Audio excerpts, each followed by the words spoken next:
Hello friends, मेरा नाम पायल विश्वकर्मा है।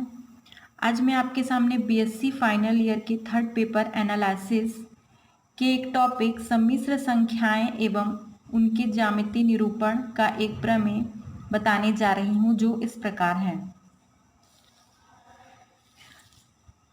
दो सम्मिश्र संख्याओं के योग का मापांक सदैव उनके मापांकों के योग से छोटा या बराबर होता है। इसका प्रूफ देखते हैं। माना Z1 और Z2 दो सम्मिश्र संख्याएं हैं, तब हम सिद्ध करेंगे कि modulus of Z1 plus Z2 is less or equal to modulus of Z1 plus modulus of Z2। इसको प्रूव करने के लिए हम लेते हैं कि modulus of Z1 plus Z2 का होल स्क्वायर, जिसे हम इस प्रकार से भी लिख सकते हैं। अब हम देखेंगे कि इसकी ये वाली जो क्वांटिटी है Z1 प्लस Z2 का होल बार, इसे हम इस प्रकार से भी लिख सकते हैं Z1 बार प्लस Z2 बार। अब हम इन दोनों का नेक्स्ट लाइन में हम क्या करेंगे, इन दोनों का प्रोडक्ट करेंगे। Z1 इंटू Z1 बार प्लस Z1 इंटू Z2 बार प्लस Z2 इंटू Z1 बार plus Z2 into Z2 bar. अब हम इसे थोड़ा सिंप्लीफाई करते हैं। सिंप्लीफाई अब हम इस प्रकार से करेंगे इसे कि Z1 इंटू Z1 बार को एक साथ, ये तो है ही, साथ में ये जो लास्ट में लिखा है Z2 इंटू Z2 बार, इसे अब हम इस प्रकार यहाँ ले आएंगे और ये दोनों क्वांटिटी है वो एज इट इज यहाँ रहेगी। फिर नेक्स्ट लाइन में Z1 इंटू Z1 बार प्लस Z2 इंटू Z2 बार plus Z1 into Z2 bar. अब क्या हम इस क्वांटिटी को इस प्रकार से लिख सकते हैं, Z1 इंटू Z2 बार का होल बार। जी हाँ, लिख सकते हैं। क्यों? क्योंकि किसी भी कॉम्प्लेक्स नंबर Z के लिए Z का कॉन्जुगेट वो खुद Z के बराबर होता है। उसी प्रॉपर्टी से हमने इस क्वांटिटी को ऐसे लिख दिया। अब हम क्या करेंगे, Z1 इंटू Z1 बार को हम इस प्रकार से लिख सकते हैं मॉडुलस ऑफ Z1 स्क्वायर और Z2 इंटू Z2 बार को मॉडुलस ऑफ Z2 स्क्वायर। और अब इसके लिए अब हमें क्या करना है, एक दूसरी क्वांटिटी खोजना है। उसके लिए अब हम क्या करेंगे, Z कोई कॉम्प्लेक्स नंबर है तो उसे कैसे लिखा जाता है, x प्लस आयोटा वाई के रूप में। इसे क्रमित युग्म के रूप में भी लिखा जा सकता है या ऑर्डर्ड पेयर के रूप में x कॉमा वाई, जहाँ x और y किसका मेंबर है, r के मेंबर हैं, जहाँ r किसको प्रदर्शित कर रहा है, वास्तविक संख्याओं के समुच्चय को। यहाँ पर जो x होता है वो z के रियल पार्ट को डिनोट करता है, दैट मीन्स वास्तविक मान, और जो y है वो काल्पनिक मान को प्रदर्शित करता है। अगर हम इसके कॉन्जुगेट की बात करें तो z का जो कॉन्जुगेट होता है वो x प्लस आयोटा वाई का कॉन्जुगेट होना चाहिए।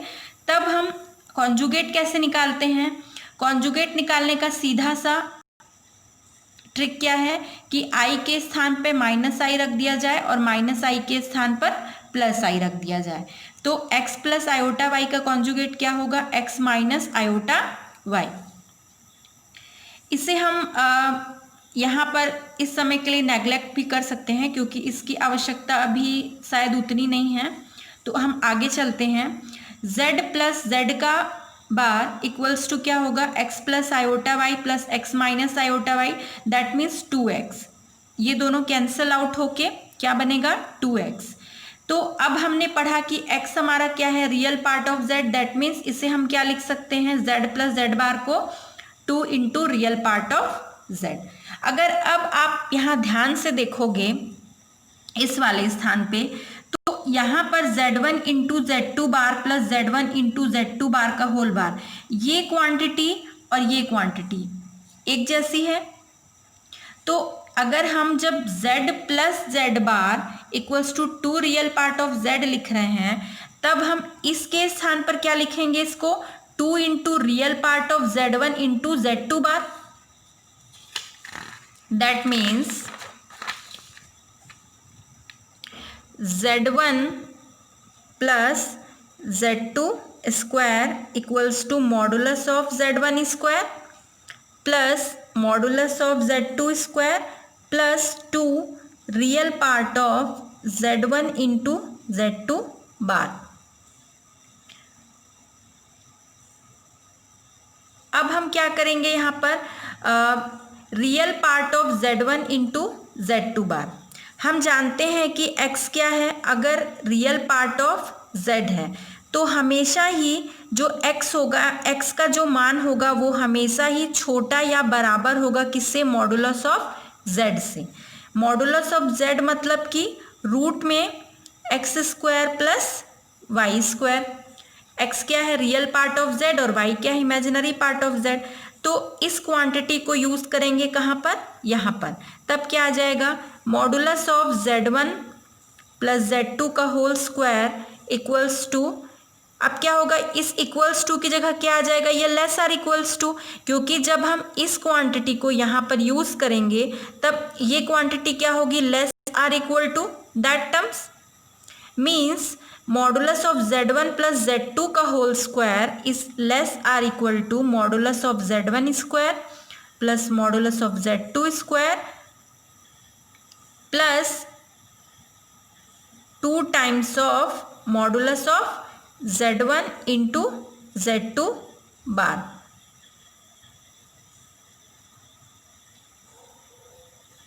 नाउ अब हम इसे कैसे लिख सकते हैं, modulus of z1 square plus z2 square plus modulus में z1 इंटू z2 बार। इसे हम कैसे लिख सकते हैं, modulus of z1 into modulus of z2 bar का z2 बार। अब less or equals to z1 bar modulus of z1 square plus modulus of z2 square plus 2 times of modulus of z1 into modulus of z2। जी हाँ, modulus of z2 का बार और modulus of z2 same होता है, इसलिए क्योंकि अगर z है हमारा x प्लस आयोटा y, तब उसका मॉडुलस क्या होता है, रूट में x square plus y square. और अगर मैं z का बार लूंगी तो क्या आएगा, x माइनस आई वाई। और अगर मैं अब इस बार का मॉडुलस लूंगी तब भी मेरे पास क्या आएगा, x square plus y square. इस हिसाब से क्या हो गया कि जो मॉडुलस ऑफ z होता है और मॉडुलस ऑफ z का बार होता है वो क्या होता है, इक्वल होता है। इसको यहाँ यूज करते हैं तो क्या आएगा हमारे पास, modulus of z1 plus modulus of z2 square is less or equal to modulus of z1 square plus modulus of z2 square plus 2 times of modulus of z1। ये तो यहाँ लिखा ही हुआ है ना, इसे लिखने की आवश्यकता नहीं है। अब हम यहाँ पर क्या कर सकते हैं इसको, कि modulus of z1 square plus modulus of z2 square plus 2 times of modulus of z1 plus modulus of z2, इस क्वांटिटी को हम लोग क्या लिख सकते हैं, modulus of z1 plus modulus of z2 का होल स्क्वायर। कौन से फॉर्मूला से, a प्लस बी का होल स्क्वायर से। अब हम देखेंगे कि इस LHS में भी स्क्वायर टर्म है और RHS में भी, तो हम क्या करेंगे, दोनों पक्षों का क्या कर लेंगे, वर्गमूल लेने पर स्क्वायर रूट ले लेंगे दोनों साइड। तब हमारे पास क्या आएगा, modulus of z1 plus z2 is less or equal to modulus of z1 plus modulus of z2, जो कि हमें क्या करना था, प्रूफ करना था।